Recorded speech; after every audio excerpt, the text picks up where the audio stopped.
Friends, welcome to my YouTube channel. I hope ಎಲ್ಲರೂ ಚೆನ್ನಾಗಿದ್ದಾರೆ ಅಂದ್ಕೊಂಡಿದ್ದೀನಿ. ನಾನು ಚೆನ್ನಾಗಿದ್ದೀನಿ. ಇವತ್ತೊಂದು ಕ್ಯಾಬೇಜಿದು ಕಟ್ಲೆಟ್ ಮಾಡ್ತಿದ್ದೀನಿ. ನೋಡಿ, ಕ್ಯಾಬೇಜಿನ ತೊಗೊಂಡು ಚಿಕ್ಕದಾಗಿ ಕಟ್ ಮಾಡಿದ್ದೀನಿ. ಮತ್ತು ಒಂದು ಬೌಲು ಕಟ್ಲೆಟ್ನ ತೊಗೊಳ್ತಾ ಇದ್ದೀನಿ.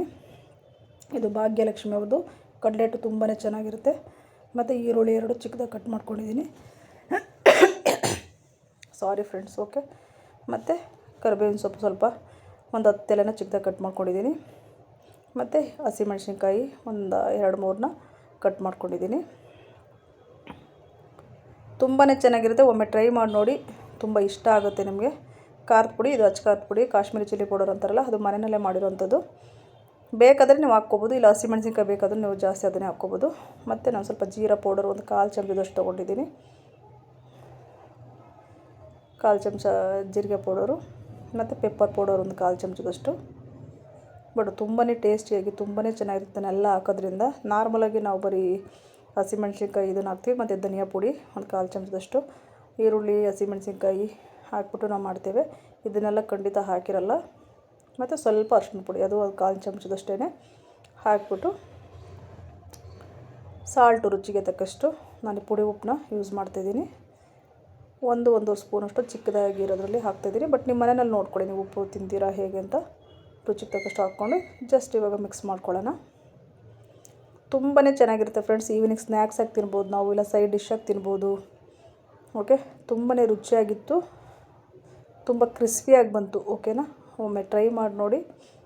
ಎಲ್ಲೂ ವೀಡಿಯೋನ ಸ್ಕಿಪ್ ಮಾಡಿದ್ರೆ ನೋಡಿ, ಹಾಗಿದ್ರೇ ನಿಮ್ಗೆ ಅರ್ಥ ಆಗೋದು. ಈಗ ನಾನು ಸ್ವಲ್ಪ ನೀರನ್ನು ಚುಮ್ಸ್ಕೊಂಡು, ಉಗುರು ನೀರು ಅಂತ ಹೇಳ್ತೀವಲ್ಲ ಆ ಥರ ಸ್ವಲ್ಪನೇ ಹಾಕ್ಕೊಂಡು ಕಲಿಸ್ಕೋಬೇಕಾಗುತ್ತೆ. ಯಾಕೆಂದರೆ ಕ್ಯಾಬೇಜಲ್ಲಿ ನೀರಿನಂಶ ಇರೋದ್ರಿಂದ ಅದು ನೀರು ಬಿಟ್ಕೊಳ್ಳೋ ಚಾನ್ಸಸ್ ಇರುತ್ತಲ್ವ.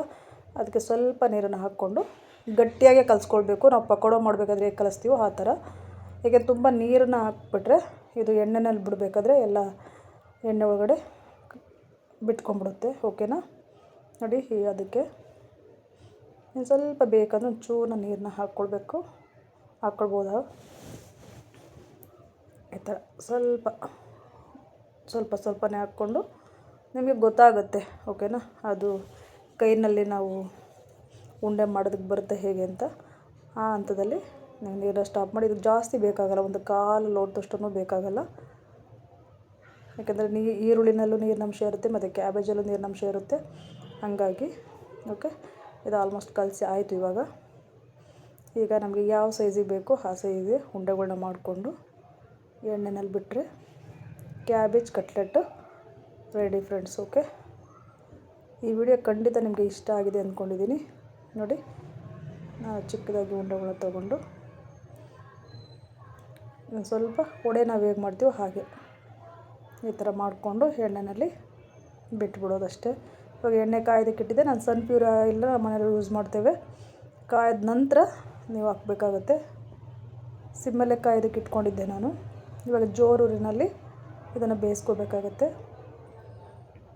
ಬೇರೆದೆಲ್ಲ ನಾವು ಸ್ವಲ್ಪ ಮೀಡಿಯಮ್ ಫ್ಲೇಮ್ನಲ್ಲಿ ಇಟ್ಬಿಟ್ಟು ಬೇಯಿಸ್ತೀವಿ, ಯಾಕೆಂದರೆ ಒಳಗಡೆದೆಲ್ಲ ಬೇಯಬೇಕು ಅಂತ ಹೇಳ್ಬಿಟ್ಟು. ಇದು ಕ್ಯಾಬೇಜ್ ಆಗಿರೋದ್ರಿಂದ ನಾವು ಡೈರೆಕ್ಟ್ ಕ್ಯಾಬೇಜ್ ಹಾಕ್ತಿರೋದ್ರಿಂದ, ಇದು ಬೇಯಿಸಿ ಆ ಥರ ಎಲ್ಲ ನಾವು ಮಾಡ್ತಾಯಿಲ್ಲ, ಡೈರೆಕ್ಟ್ ಹಾಕ್ತಿರೋದ್ರಿಂದ ನೀವು ಜೋರೂರಿನಲ್ಲೇ ಮಾಡಿದ್ರೆ, ಬೇಯಿಸಿದ್ರೆ ಅದು ಕ್ರಿಸ್ಪಿಯಾಗಿ ಒಳಗಡೆ ಸಾಫ್ಟಾಗಿ ಸೂಪರಾಗಿ ಟೇಸ್ಟ್ ಆಗಿರುತ್ತೆ. ಇದು ನೀವು ಟೊಮೊಟೊ ಸಾಸ್ ಜೊತೆ ಬೇಕಾದರೂ ನೀವು ತಿನ್ಬೋದು, ಇಲ್ಲ ಹಾಗೆ ಬೇಕಾದರೂ ತಿನ್ಬೋದು. ನೋಡಿ, ಕಲರೆಲ್ಲ ಚೇಂಜ್ ಆಯಿತು. ಇವಾಗ 2 ಕಡೆ ಉಲ್ಟಾ ಮಾಡಿಕೊಂಡು ಬೇಯಿಸ್ಕೊಳ್ಳೋಣ. ಇದು ಬಿಸ್ಕೆಟ್ ಕಲರ್ ಅಂದರೆ ನಾವು ವಡೆನ ಹೇಗೆ ನೋಡಿ, ವಾವ್ ಎಷ್ಟು ಸಖತ್ತಾಗಿ ಬಂದಿದೆ ನೋಡಿ.